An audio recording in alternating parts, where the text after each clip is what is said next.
Hi, this is Sheri Rae.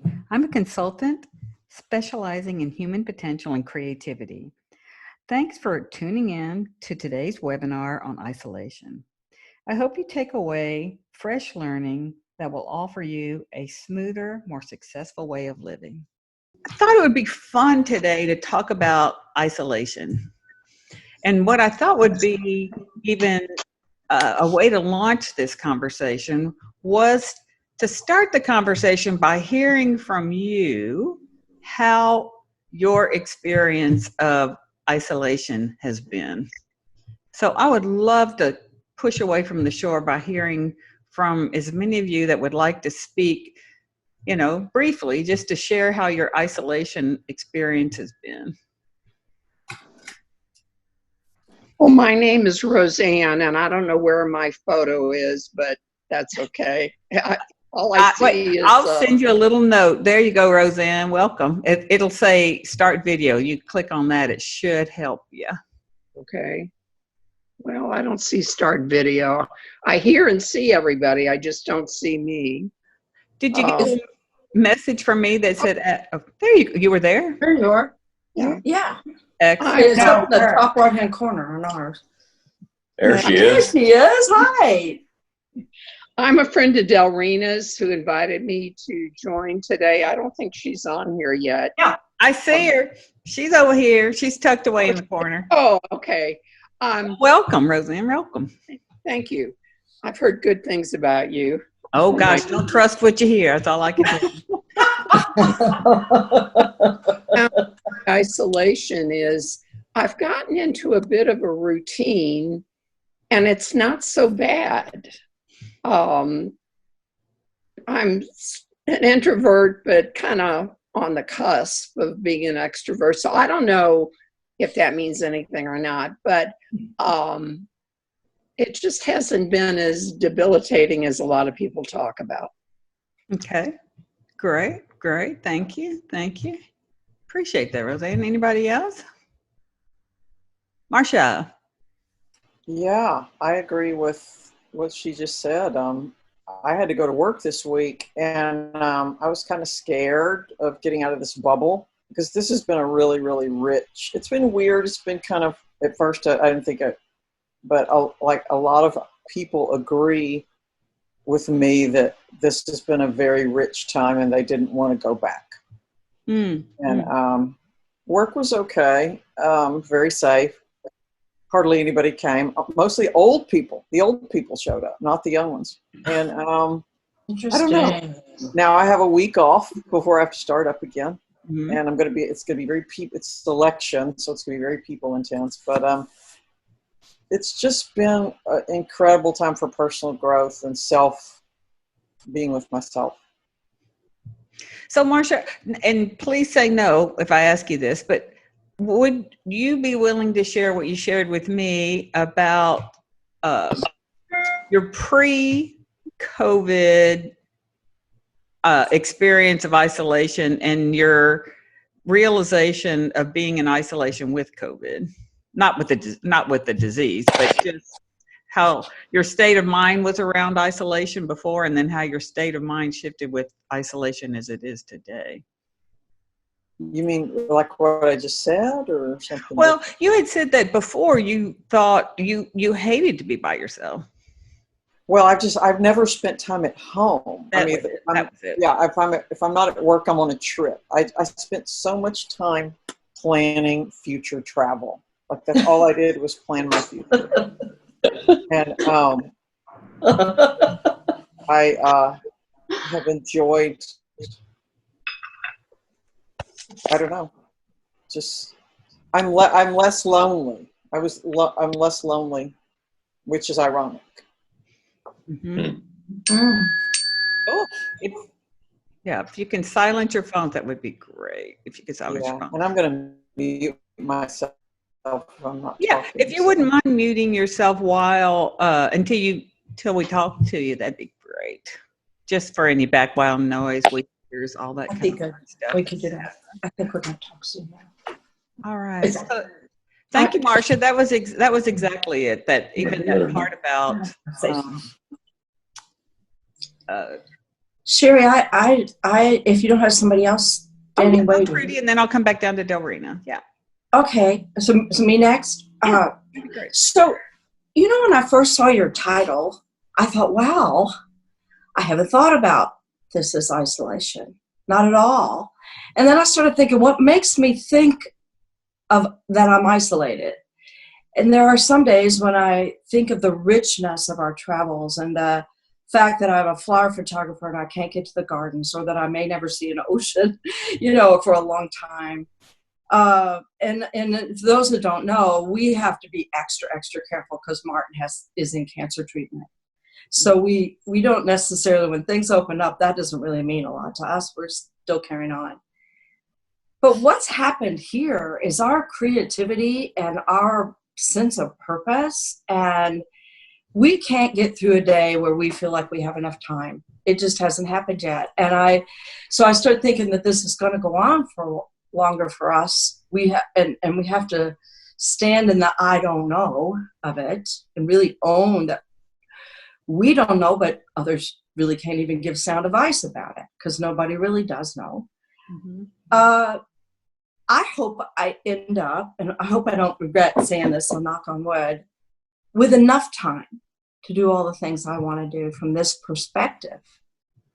And then the biggest challenge is to balance it all, so that there's enough time for spiritual practice, there's enough time for painting, there's enough time for this other big endeavor I've taken on recently, there's enough time to create, and then there's enough time to clean the house and organize all the closets that I thought I'd start off by doing, and the rooms and and all of that's really kind of gone to hell in a handbasket.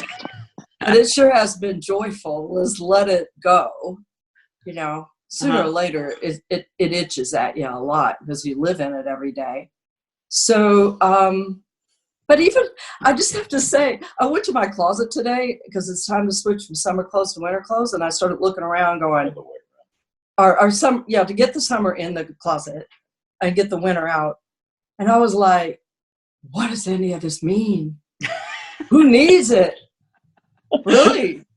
And remember how important it was and how much shopping and time and money and, right? I mean, remember all that? And I'm looking at it going, when will I ever wear any of this again? And why does it matter? And who can I give it to? And so I realize that everything we come back to now has an opportunity to be rethought, repurposed. We get to rethink everything. And some days that can be overwhelming, and some days it's fresh and has more aliveness about it. Yeah. So my bottom line is I feel like I have more aliveness in my life. And I get excited about getting up in the morning. And I, like Marcia, if you'd told me this was going to happen, I would have just thought nothing but the worst. But it hasn't been that way.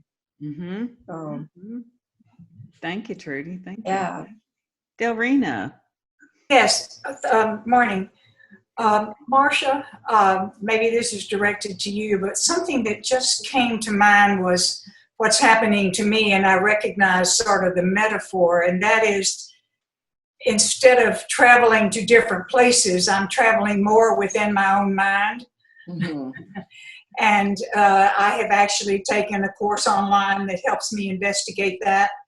And I've investigated more, had time for more spiritual practices like, would you remind me of your first name, Mark? Trudy.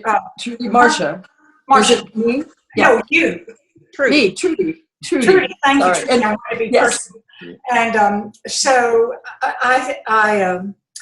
so Marcia, I don't know if this is true or not, but when we are forced not to have, and I would say forced not to have what we usually did, then how do we replace how that brought financial gain or happiness or whatever in a different way now? So instead of traveling to places, I've begun traveling around my mind, and it's just as well I get lost sometimes because it's kind of crazy.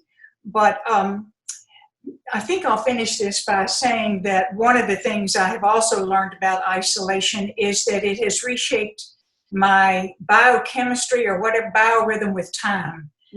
And so I really almost had to stop and think, even with a friend this morning, is this Friday? And because certain days have their feelings for it. Thank God it's Friday. You feel that when you're in the workplace or the seasons change or something. So instead of multitasking, I'm more inclined to live in a time frame of just what's next. And so, yeah. That does sound very much more like in a just moment to moment, present moment. Yeah. You know, all over the place kind of thinking, much more right here, right now, right here, right now. Thank you. Yeah. Yeah.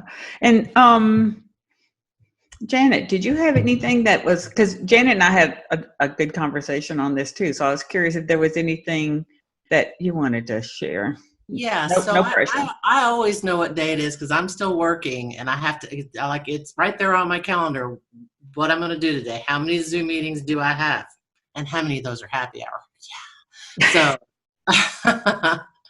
so I wrote on my Facebook page this morning, I reject the whole premise of we need to get back to life because my life consists of family, friends, music, theater, learning, and work. And I still have all those things, just in different forms.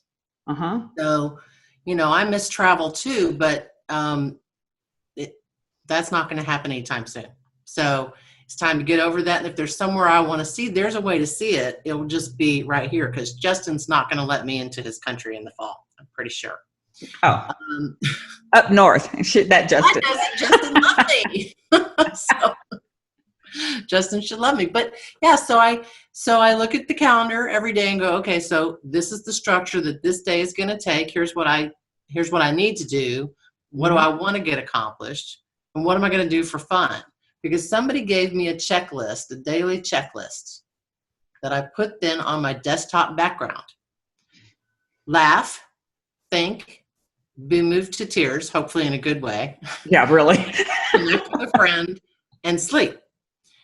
And so I think that kind of stuff really helps. But also I'm sitting in here, I'm talking to people pretty much all day long because I've got my team also working from home and I've got my colleagues also working from home. And so we're talking all day long.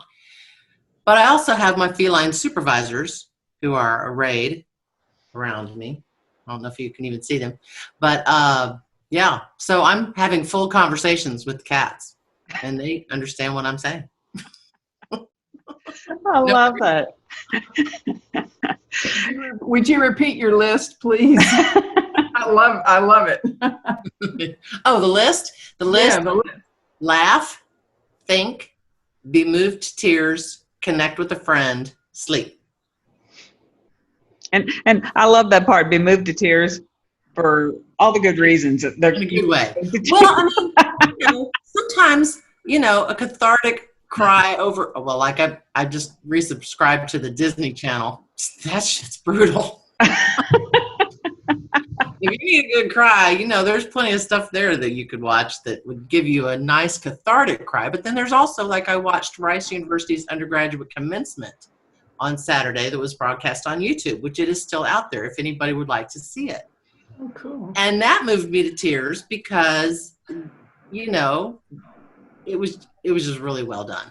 And then they had on Facebook, on the Rice University page, kind of a summary video of the students videoing themselves at home watching the video of the online commencement. It was all very meta. But I cried over that too, in a good way. There's all kinds of things that can move you to tears. And I think it's good to find stuff that's good, but if you need a good bad cry, go ahead. Yeah. I love it. Wallow in it for a minute and then get over it. Yeah, it's not going to last. You might as well give yourself over to it. It's not going to last. So thank you, Janet. Anybody else? Okay, Linda. So I'm like a couple of people have already shared. I live alone and I'm retired and I'm basically an introvert. And so it's real easy for me to just stay isolated. I do that I do that kind of naturally. I have to push myself to get out and do things sometimes. So isolation hasn't been, it hasn't been a thing of suffering for me. I haven't suffered over it. It's just kind of status quo. Mm-hmm, mm-hmm, mm-hmm. On the other hand, other people, I think Trudy mainly has talked about how projects have got, and I've heard other people talk about this too, how they're tackling all their projects and they're getting all this stuff done. And isolation for me has brought out my natural tendencies to be a sloth. So I'm like, Bobby, you relate to that? I'm like, oh yes, there's something I should do. I should clean out the whatever, Oh, let me sit down until that urge goes away. Yes. Yeah. So, so that's the bad news. No bad news. No bad news. So, yeah. but I do love your list, Janet. That's really, and I have actually started putting, and this has been a great time of personal growth for me. I've got 2 different coaches that I'm talking to on a regular basis, and just really, expanding my sense of taking care of myself and being good to myself and loving myself. And that's really awesome. Mm-hmm. And one of the things that I recently put on my calendar was, reach out to those friends that I want to connect with and that I've been threatening to connect with and that have been on my list for however long, and just make that happen instead of thinking about it. Mm-hmm. So that's a good positive step that I'm intending not to let my inner sloth undermine. Well, it seems to me like what people have talked about that sounds so interesting is if pre-COVID, I think we would have all had a mental concept of what isolation was going to be for each of us. We would have had a predetermination of what that might be. But once we've gotten into having basically a global reorganization of how life would move, people are finding that, gosh, so many things, but they're finding fresh ways to engage with life. They're finding much to their own insight in waking up. It's like, wait a minute. I used to avoid being by myself, and now I'm finding that I'm not even lonely with myself, but it had been held as being lonely with myself. And another part that I thought would be so beneficial to 2 things that I thought would be beneficial in talking about isolation is like, first off, I think it's so fascinating, the varying experiences of isolation. For instance, like, I don't know if it happens to y'all, but it'd be curious, like, okay, here's the lay of the land. Here is, I know I'm not going out. But for any one day, do you notice, and I'd love to you show of hands, but like one day you can get up and get a lot of things done, don't even realize you've gotten them done. You work out, you do this, you do that. And then the next day, circumstances are exactly the same and you can't find time to work out. You can't find, you don't know where the time has gone. But the fascinating part is that the conditions are exactly the same.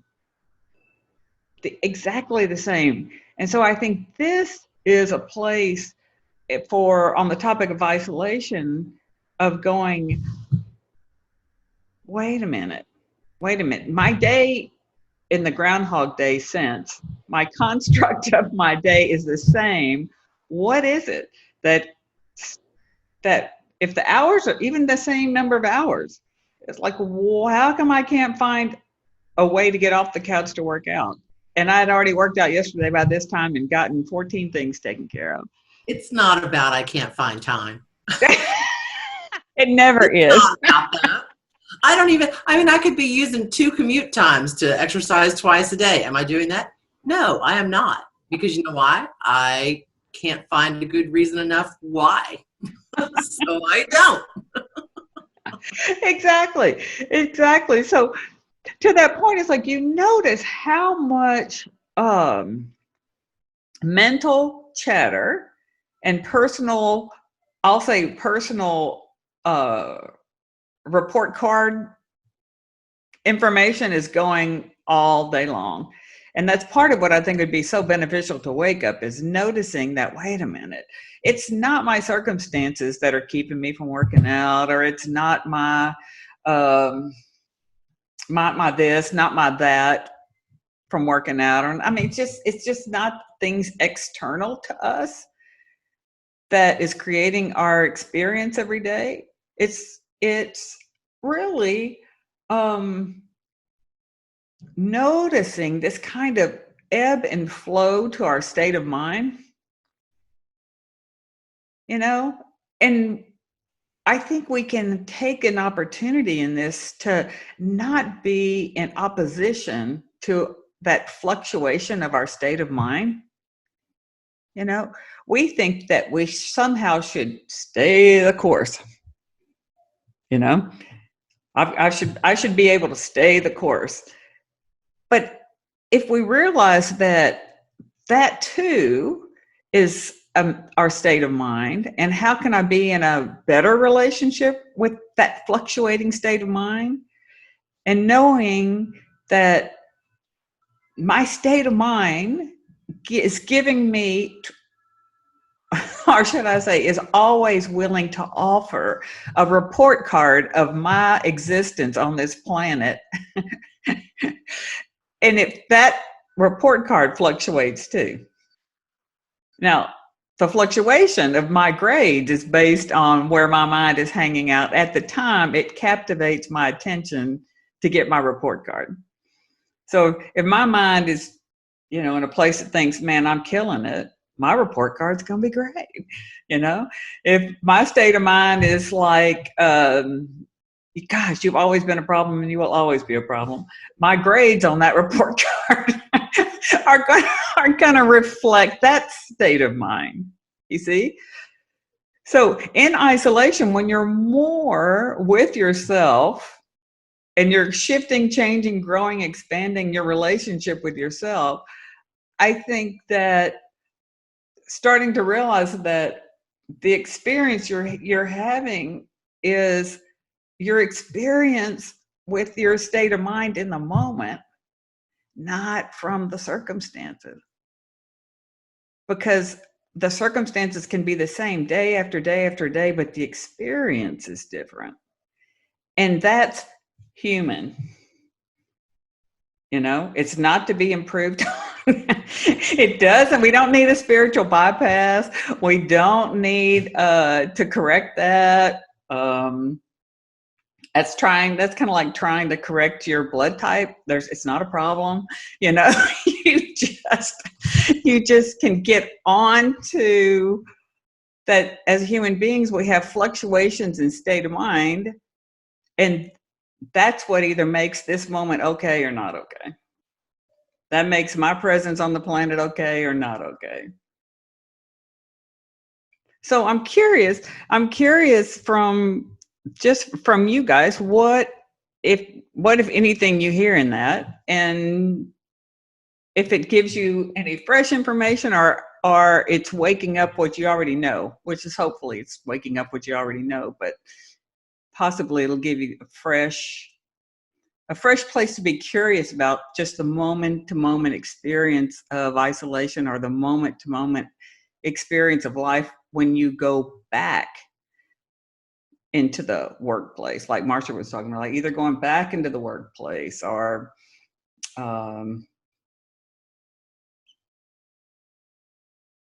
just having I'll say a softer relationship with this report card, that's always trying to get your attention on your worth or your place or your value on your presence on the planet. So does anybody have anything that touches? Bobby. I was sitting on the sofa, one of my favorite activities, yesterday, and realized that that I could this long list of things that I should be doing and haven't been doing and haven't been for a good while. I remembered that doesn't have anything to do with my worth. I can sit on the couch from now on, and I have it's hard to, but anyway, it did strike me that, hey, it's okay. You don't have to earn your place. You got a place. And so that was nice. That was nice. And so then I just continued to sit on the couch and enjoy it. I love that, Bobby. I love that. I mean, because you don't need to earn your place on this planet because you're here. That's your birthright. And I realized that it's okay for me just to do one thing at a time. Like I went back to work like 2 weeks ago. But what I decided was I'm going to work one day a week. And, it seems to be plenty, that way it doesn't encroach on my life, on my sitting on the couch too much. Yeah.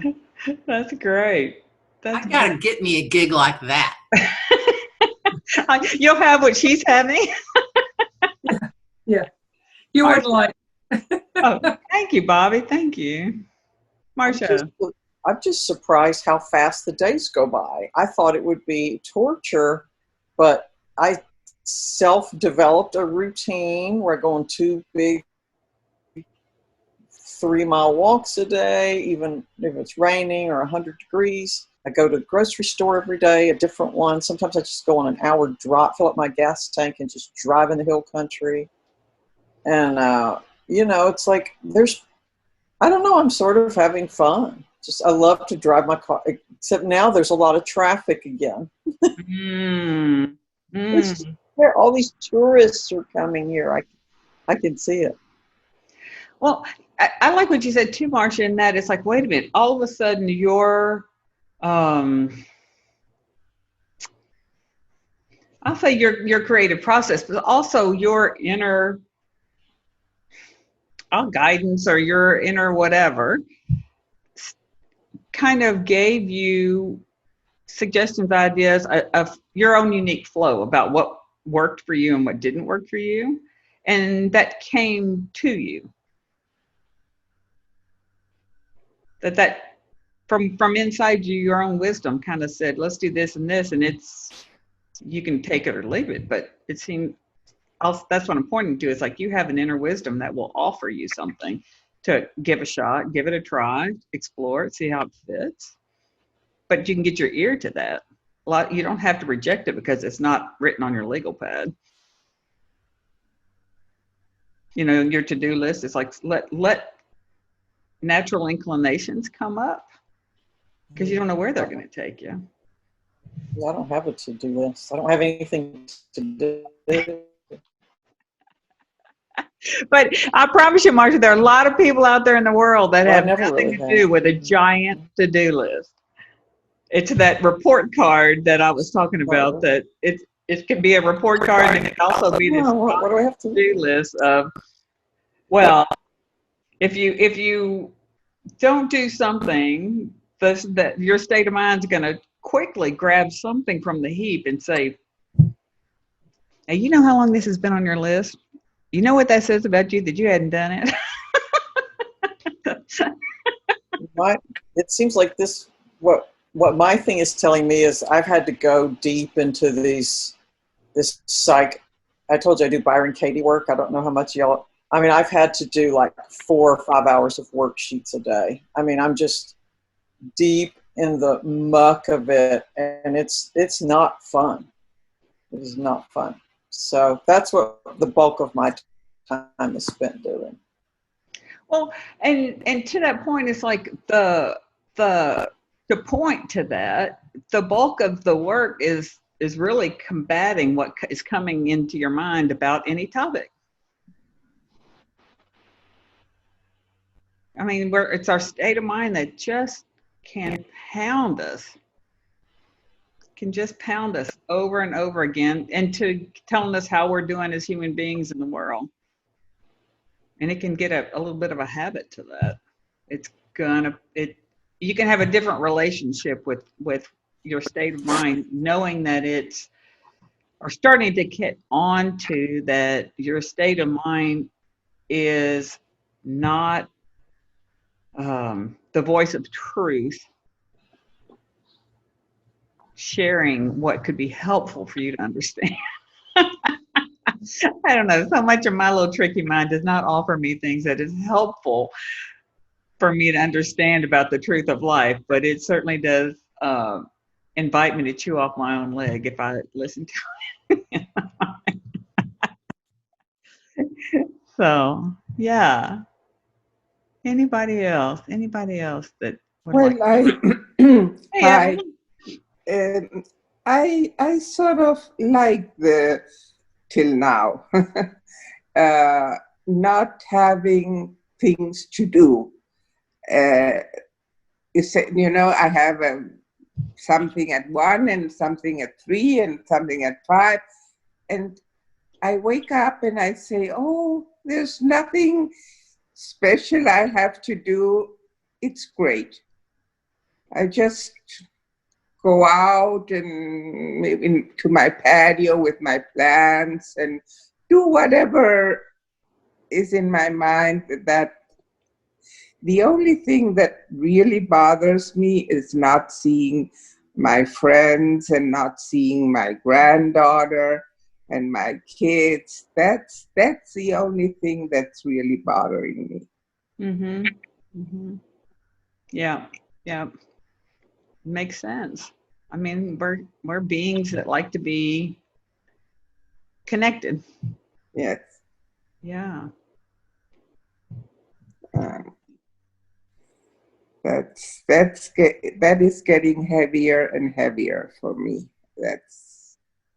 Well, I'll go back to even like what Linda had mentioned in the beginning about, okay, if I really want more engagement with those that I care about, enlist your wisdom, enlist your creative process and say, I'm game. Show me fresh ways to engage with life in the circumstances that I'm currently in. And that's on offer. And you'll find fresh channels of connecting.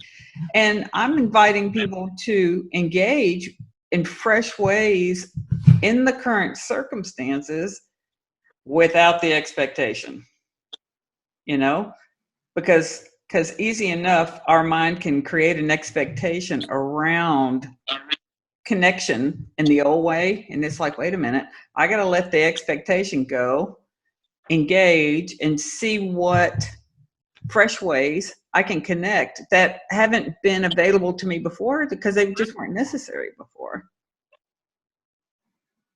In the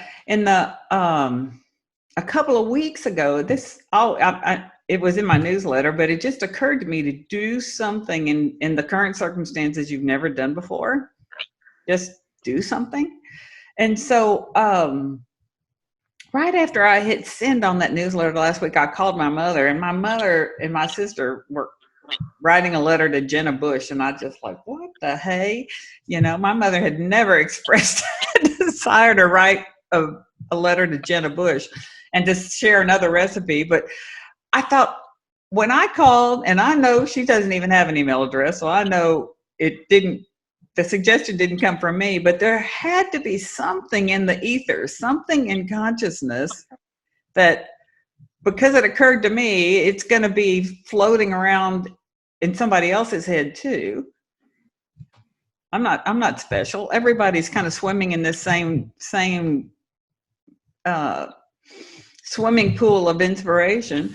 And even at 89, she wrote this letter and shared, because she had this recipe that was, she made these tiny little chocolate chips, and it had 2 chocolate chips, 1 piece of pecan, and they were about the size of a quarter.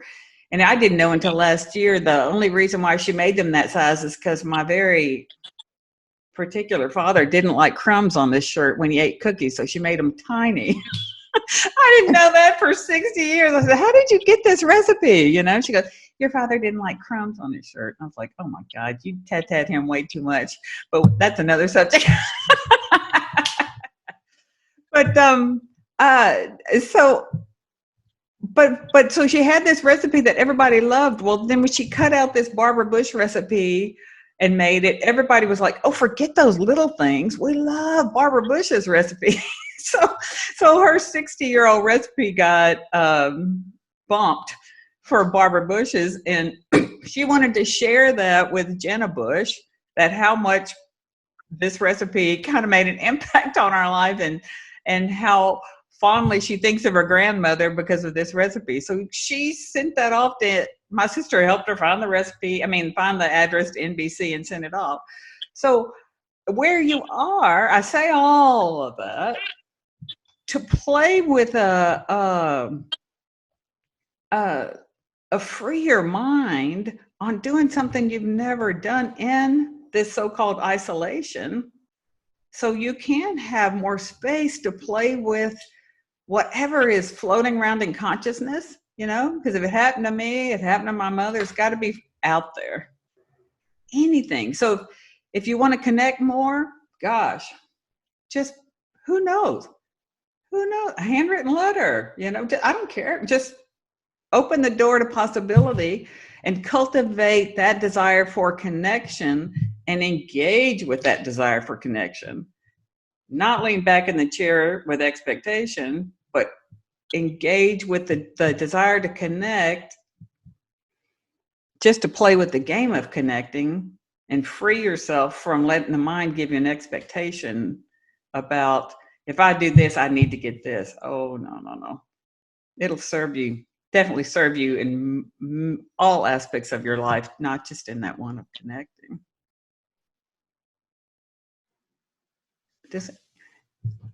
Yes, Trudy. I just wondered if we could talk about some suggestions that maybe people have already done with that, because I love that, and I really can feel when you can't see your family that's just going below the belt here. It is. And that's when we get into fear, like how long may this go on? And so what we've been doing with friends, but particularly with family, is so when the weather was not pleasant, we would have Zoom picnics. And because they want our cooking, and our family happens to be local, they'd come pick the food up that we'd made in their bag and take it back to their place, and then we'd Zoom while we ate it. And there's just something about how food has always been the catalyst. But then Mother's Day, we went on a picnic, and it was just a sandwich and chips, you know, like nobody really cared about the food, which took all the pressure off of any of it. They made their sandwich, we made ours, and we showed up in a place where we could have just chairs 6 feet apart. And we all decided, and particularly Martin and I, remember when we were young and we couldn't really go to restaurants because we didn't have money, how much we used to love picnics, and how we would just head off to, you know, whatever spot and bring food to eat outside. And so that's what we're going to do this summer, is do a whole lot more of that and Zoom them when we have to. Well, anyway, just a thought. That's the workaround for us. I love that, Trudy. I love the idea of sharing, because I did that with my Cooking in the Hood group, which I know I told you guys. It's like a friend of mine's fiance is a chef, and we did an online Zoom cooking class, and it was great to see. And of course, he was a sommelier, and we had wine pairings, and all this kind of crazy stuff, like so above the level of what was even available without Zoom. You know, the fact that that's fabulous. We had this highbrow event with, and flip flops and. But everybody's got a chef, which was so cool. We've all got our chefs in our groups, right? So you imagine if you put your friends together and you took turns cooking for each other. Yes. You know, and you show your favorite recipe of your COVID times, because we've all found them by now. Daggone it. I hope so, because we get so tired of cooking all the time. But then people share some fresh ideas and what they're doing. I mean, even that, right? You didn't get to eat it, but you got to see them cook it and the fun of it. So that would be fun. Totally. So what is, oh, Beth, great. I was going to say, what else are people doing that, finding themselves doing that they've never done before, or that would be an offering to the group that could really stir the possibility? I just, for myself and my husband, we were empty nesters, and then all 4 kids came back. So there is no social distancing in our house. And so we're all back under the same roof. And, you know, like, my dad comes over for dinner. My in-laws come over for dinner. So we haven't really, like, done that, because we still are in communication and in close proximity of one another. And like this Sunday, we're going to go up to have a party. We're driving up to my dad's house. So for me, it's just, I forget that we're supposed to be quarantining, and I want to go off and do things, right? And but the adjustment that we've had to do is like everyone that's in the house, so we have to do that again. But you know, like today, my son, who's graduating from UT, is driving to Austin. He's going to have a party with his housemates. They're not social distancing.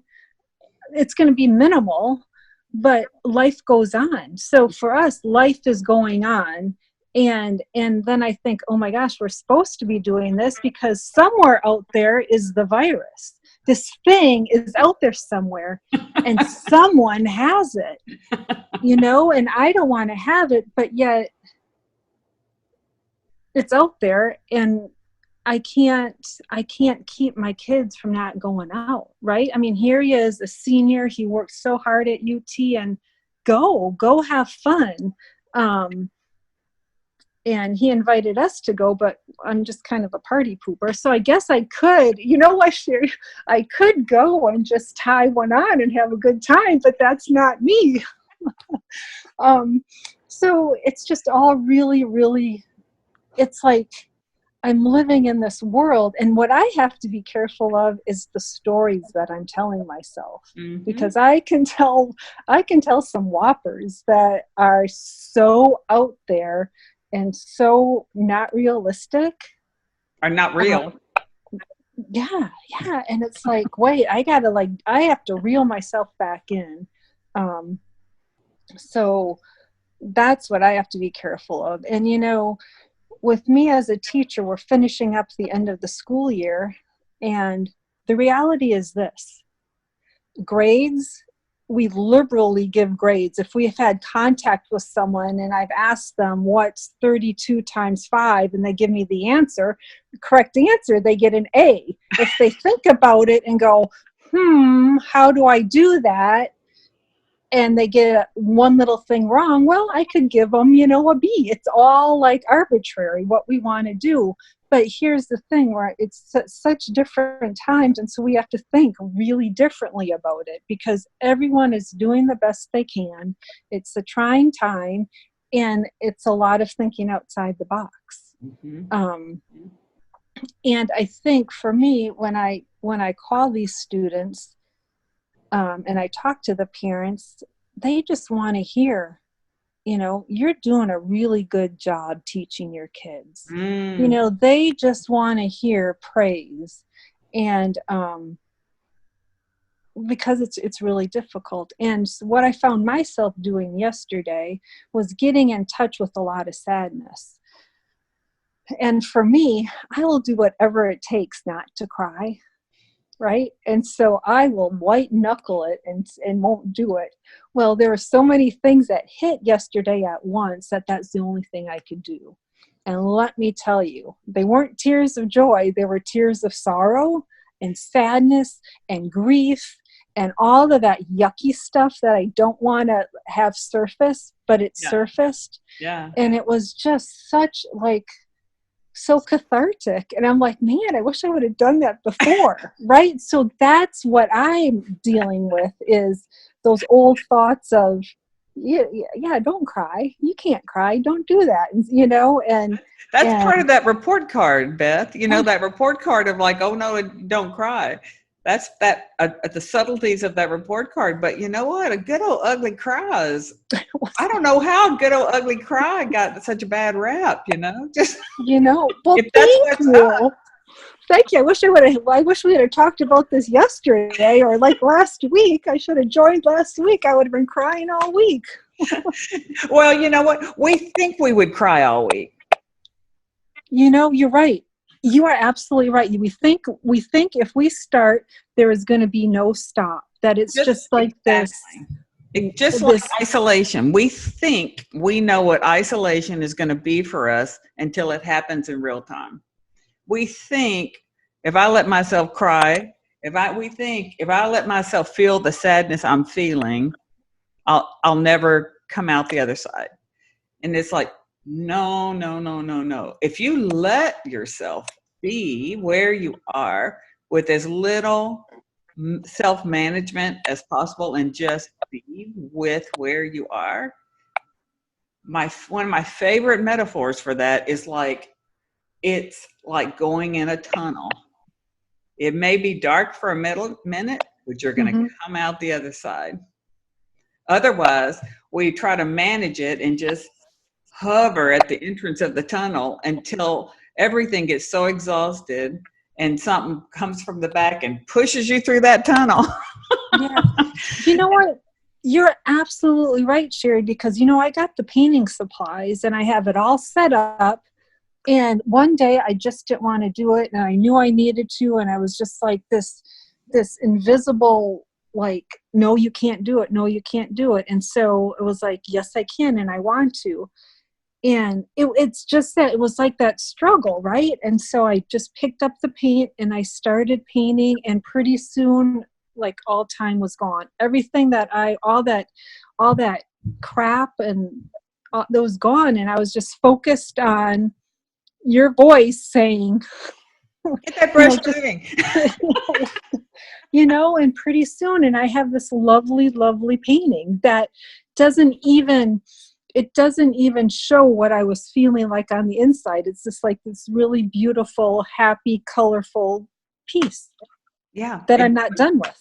And it never ever matters what's on the paper, but the bottom line is give yourself permission to engage and not have a desired outcome, whether it's in life, around your emotions, around isolation, around quarantine, around going to work, around not going to work, around traffic or not traffic. It's like, wait a minute, let me just be in the experience, not manage it, not manage my expectation of the experience. Let me just be with it. And it will move on. I mean, it'll be like that tunnel. You know, I may not like the momentary experience of it, but resisting it is going to exhaust you. Yeah. Exhaust you. Right. Yes. It's a lot of expended energy for no return. Because if it needs to come through, just let it come through. You have what it takes. You have what it takes. I think we see such a small picture of what we truly are. Our spiritual nature is so huge. Our mind can see such a small piece of it that gap is like the resilience we possess, you know, because the truth is we have the capacity to feel anything and everything and survive it. It's just our mental, our state of mind is just see such a small picture of our potential based on our life experience and stuff like that, not based on truth. we have potential and capacities that we never knew we have because our mind can't see that. It's, to me, it's like a giant redwood, you know, like if you're ever out in the woods and there's a giant redwood, and our state of mind can't even get its arms around a little bit of that tree. You know, it's so big. Our spiritual nature is so big that it's like, yeah, my capacity is grander than I could ever imagine. And I believe the ones that have seen our spiritual nature are those enlightened beings, you know, the ones that have gotten the magic thump on the head for, I don't care, whoever it is, Jesus, Buddha, whoever the enlightened ones are, they've seen the big picture and pow. But for the rest of us pilgrims, we just can, you know, have faith that that's true because it feels a whole lot better than some of the other realities that could be offered up by my mind. That way, why not play the game that you have what it takes no matter what? Well, what have you got to lose? You can still pull your covers over your head at any point in time. You know? So anybody have anything they'd like to share before we wrap up today? Because I just so love this conversation and seeing all of y'all's beautiful faces. Roseanne.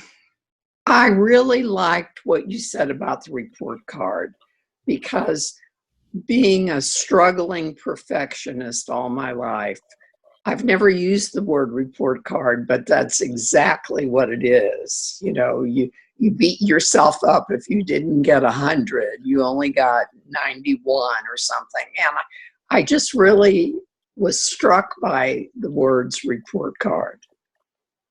Thank you, Roseanne. So true. Our mental state of mind holds us to an inhuman level of perfection that's just not attainable. It's just not. And then who wants it really in the end, you know? Bleh, yeah. Yeah. Marcia.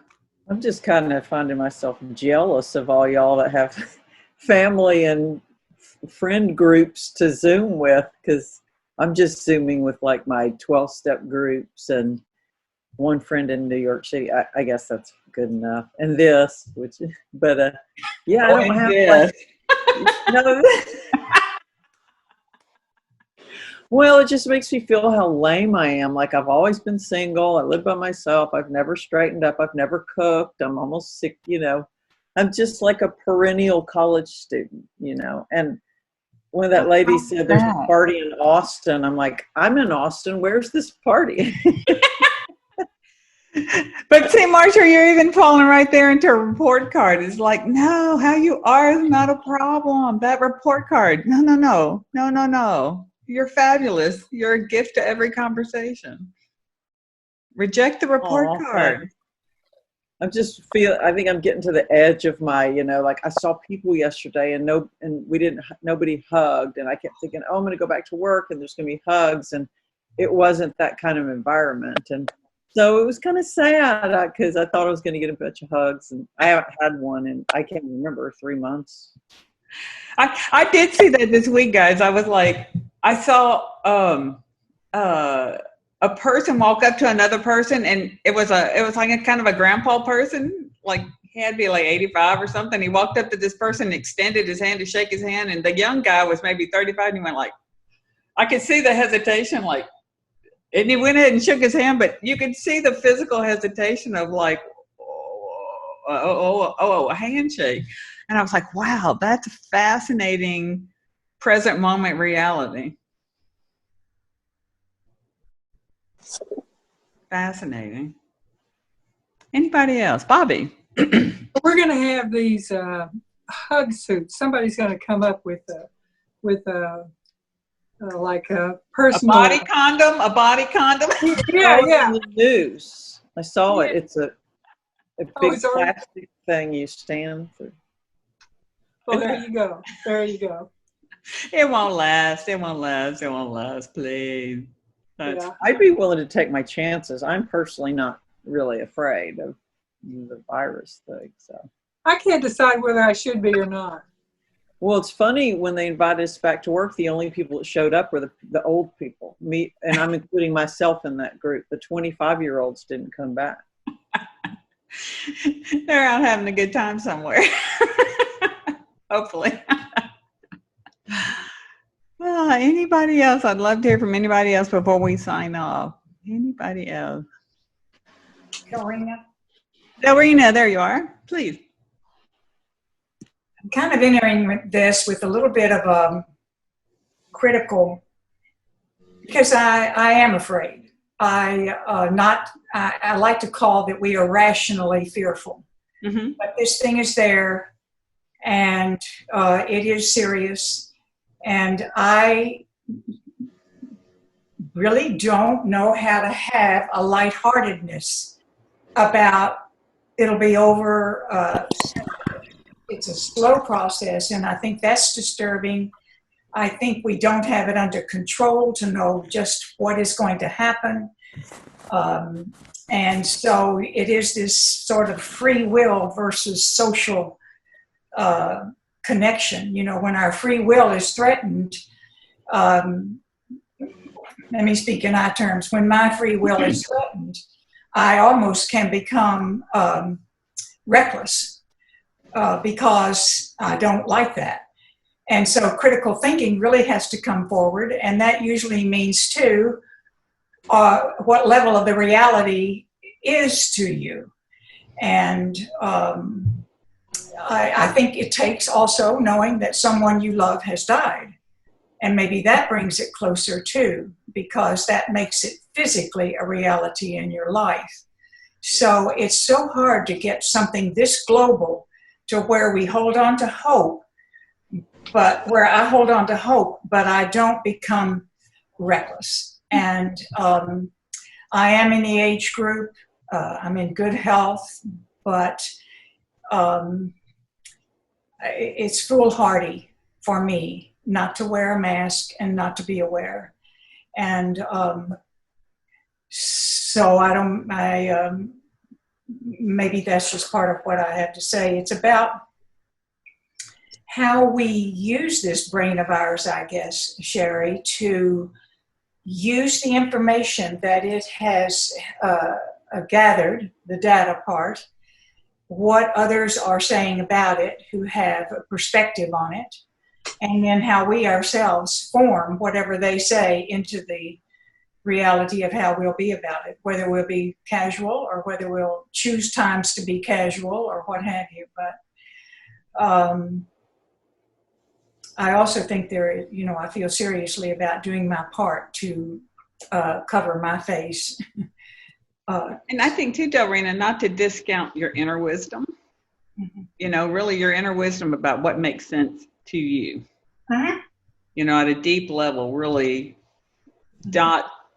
to really rely on that as well as what makes sense to you out there, but to really rely on what your inner wisdom is informing you. Well, I think too, when it's all a matter of just making your own choices as you go, and being out there, not fearful about having to stay home, but choosing. You're capable of moving your body in a social distance way for the most part yet. And so those are about that's personal choice. Yeah. Yeah. What makes sense to you, and really, that's the best anybody can do.